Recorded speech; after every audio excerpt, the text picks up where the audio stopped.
আপনি কি কখনো কোনো অফিসার অথবা ডিসি, এসপি যারা আছে অথবা সরকারি বড় কর্মকর্তাকে কখনো বলছেন যে আপনার জীবন তো বরবাদ হয়ে গেছে, আপনি এই কাজটা ছাড়া অন্য কোনো কাজ করেন না? এই কথা কি কখনো বলতে পারেননি? কারণ হচ্ছে এসপি সাহেবের কাজ হচ্ছে এসপিগিরি করা, ডিসি সাহেবের কাজ হচ্ছে ডিসিগিরি করা, কমিশনারের কাজ হচ্ছে কমিশনারগিরি করা, আর ইমাম সাহেবের কাজ হচ্ছে ইমামতি করা, মাদ্রাসা শিক্ষকের কাজ হচ্ছে মাদ্রাসায় শিক্ষকতা করা। এখন কথা হচ্ছে যে আপনারা তাহলে চাঁদা উঠায় খান কেন, চাঁদা উঠান কেন, কালেকশন করেন কেন, জাকাত ফেতরা নেন কেন? ভাই, উম্মতের সম্মিলিত যে কাজগুলো আছে, সম্মিলিত ফান্ড থেকে তাদের বেতন দেওয়া হবে। আজকে সরকারের যে লোকগুলো আছে যারা ডিসি বলেন, তারাও কিন্তু উম্মতের কাজ করছে এবং উম্মতের কাছ থেকে বেতন নিচ্ছে, এটাকে বলা হয় ট্যাক্স। আর মাদ্রাসার মুহতামিম বলেন, হুজুর বলেন, ইমাম সাহেব বলেন, খতিব বলেন, তারা উম্মতের ইমান আকীদা নিয়ে কাজ করছে এবং তাদেরকে টাকা দেওয়া হচ্ছে সম্মিলিতভাবে, সম্মিলিত ফান্ড থেকে তাদেরকে টাকা দেওয়া হচ্ছে, চাঁদা উঠিয়ে কালেকশন করে এভাবেই কিন্তু দেওয়া হচ্ছে। তাহলে আপনি কেন তাদেরকে বরবাদ বলবেন? কেন তাদেরকে বলবেন দুনিয়া এবং আখিরাত হারাচ্ছে? এটা হচ্ছে আমাদের,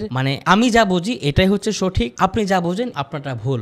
এটা হচ্ছে আমাদের মেন্টালিটি। একটা ঘটনা আপনাদেরকে বলি। আবু বকর রাদিয়াল্লাহু তাআলা আনহু রাসূলুল্লাহ সাল্লাল্লাহু আলাইহি সাল্লামের ইন্তেকালের পরে তিনি প্রথম খলিফা হয়েছিলেন। আর আবু বকর রাদিয়াল্লাহু তাআলা আনহুর ফ্যামিলি চলতো হচ্ছে, ওনার একটা কাপড়ের দোকান ছিল। সেই কাপড়ের দোকান থেকেই যা আয় হতো তা দিয়েই তিনি তার ফ্যামিলি চালাইতেন। হযরত আবু বকর রাদিয়াল্লাহু তাআলা আনহু খেলাফতকালে যখন তিনি খলিফা, এই অবস্থায় তিনি কাপড়ের গাঁটটি নিয়ে তিনি দোকানে যাচ্ছেন। হযরত আবু বকর রাদিয়াল্লাহু তাআলা আনহু যখন কাপড়ের গাঁটটি নিয়ে যাচ্ছেন, উমর রাদিয়াল্লাহু তাআলা আনহু বললেন যে, আমিরুল মুমিনিন, আপনি যদি আপনার ব্যবসায়িক কাজে ব্যস্ত থাকেন তাহলে উম্মতের প্রয়োজন মিটাবেন কিভাবে? হযরত আবু বকর রাদিয়াল্লাহু তাআলা আনহু তার উযর পেশ করলেন। তখন উমর রাদিয়াল্লাহু তাআলা আনহু খুলাফায়ে রাশিদিন যারা আছে তাদের সাথে বসে একটা মিটিং করে মজলিসে শুরার মাধ্যমে তিনি একটা বেতন নির্ধারণ করলেন আমিরুল মুমিনের জন্য। কারণ হচ্ছে তিনি উম্মতের কাজে নিজেকে ব্যস্ত রাখবেন, উম্মতের জন্য কাজ করবেন, এই জন্য তিনি একটা ফান্ড তৈরি করেন, সেই ফান্ড থেকে বেতন দেওয়া হচ্ছে। এটার মাধ্যমে কিন্তু সালাফ যারা আছে ওনারা কিন্তু এটাই বের করেছেন যে সম্মিলিত উম্মতের কাজ করতে হলে সম্মিলিত ফান্ড থেকে বেতন দিতে হবে। মসজিদ বলেন, মাদ্রাসা বলেন, সব ক্ষেত্রেই এটাই প্রযোজ্য। প্রিয় দর্শক, যে যেখানে আছে সেখানে কাজ করলে অবশ্যই তার প্রয়োজন আছে, তার সংসার আছে, তার প্রয়োজন মেটাতে হবে। এই মেটানোর জন্য এভাবে তার বেতন দেওয়া হবে। এখন যদি আপনি কাউকে খোটা দেন, তাদের মসজিদ এবং মাদ্রাসা পেলেই হইলো, তাহলে এটার মাধ্যমে কি হয়?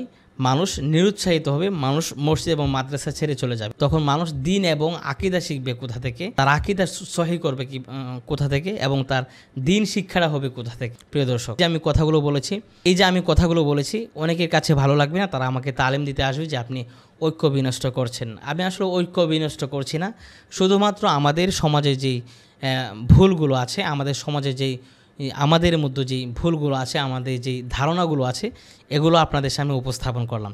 আমার কথাও যে সঠিক এমনটা নয়, আমার মাথায় ধরেছে, আমি আপনাদেরকে বলেছি। প্রিয় দর্শক, আপনারা নিজেদের পক্ষ থেকে আপনারা চিন্তা করে দেখুন, আসলে আমরা মসজিদ এবং মাদ্রাসা থেকে কতটুকু ফায়দা হাসিল করতে পারছি। অনেক ফায়দা হাসিল করতে পারছি। এটা আসলে এই ভিডিওতে আপনাদেরকে আমি বুঝে শেষ করতে পারবো না যে আমরা কতটুকু উপকৃত হচ্ছি যে মাদ্রাসা এবং মসজিদ থেকে।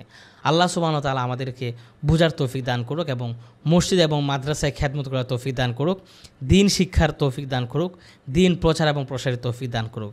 সকলে ভালো থাকবেন। আসসালামু আলাইকুম ওয়া রাহমাতুল্লাহ।